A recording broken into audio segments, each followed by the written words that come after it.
Bill, it's good to see you. And where do you think we go from here?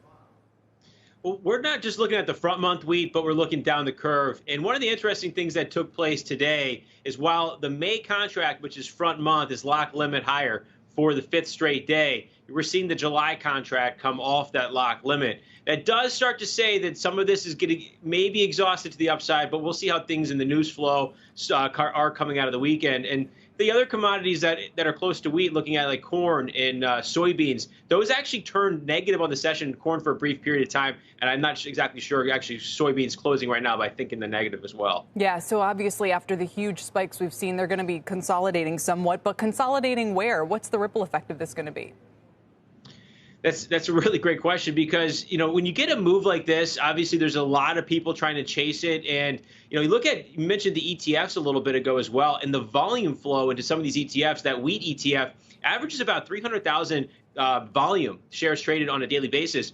Saw 15 million yesterday, and I think 25 million today. So there's definitely a big push here. I think there's some hedging maybe going on within that ETF because of what's going on in the actual commodities here too, because being locked. But when these things start coming off limit, it could be vicious. We're doing some things in the volatility space right now that we've been able to capitalize a little bit on today. But we're just very, it's just sort of, very, very cautious with how we're going to approach this. Yeah. As things come off, look what crude oil is doing right now. I think is a good example. It's consolidating. We went to 116 yesterday, and they have a range right now, 106 to about 114. And it's going to build a pennant. And then when that pennant, if it sort of starts to make this little triangle here, and then it's going to break in a directional from there. Palladium is another one. Break higher? That's been moving here. Or remains to be seen. It remains to be seen. You get a pennant, and when these things start to build that pennant, you get a big, vicious directional move. And I think it's going to depend on the news flow. Right now, we've been extremely bullish crude oil. If you want to focus on that for a second, calling for $100 since it was about $50.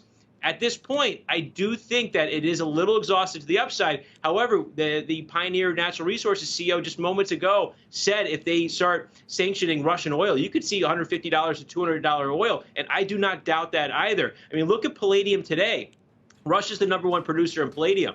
And palladium's up nearly 10% just today. It's been a big move this week, probably 30, 40%. I'm not exactly sure. But palladium is a big one. And then copper is another one that's moving today. Copper's up 10% today. But there's other factors. And this is a reminder that there are other things going on in this world right now. With copper up 10% right now, there is also, Russia only produces about 2.5%, I think 3% of the world's copper. They produce 6% of aluminum and 7% of nickel. And copper can act as a proxy to aluminum and nickel at times. But China manufacturing data earlier this week beat expectations. And the People's Bank of China said they're going to support the economy. You also have the LME, the London Metals Exchange, having delivery issues at the end of February due to lower exports or lower production in Chile. So there are other issues going on right now in the market, not just Ukraine and Russia. Imagine if, the agriculture planting season doesn't go as smoothly as expected over the coming spring and into the summer. Then you're going to see prices even higher through the next year. So there's a lot of moving parts to really want to pay attention to. Sure. But it's good to hear that from your point of view, some of your targets have been reached. Maybe we can look forward to some temporary relief at least.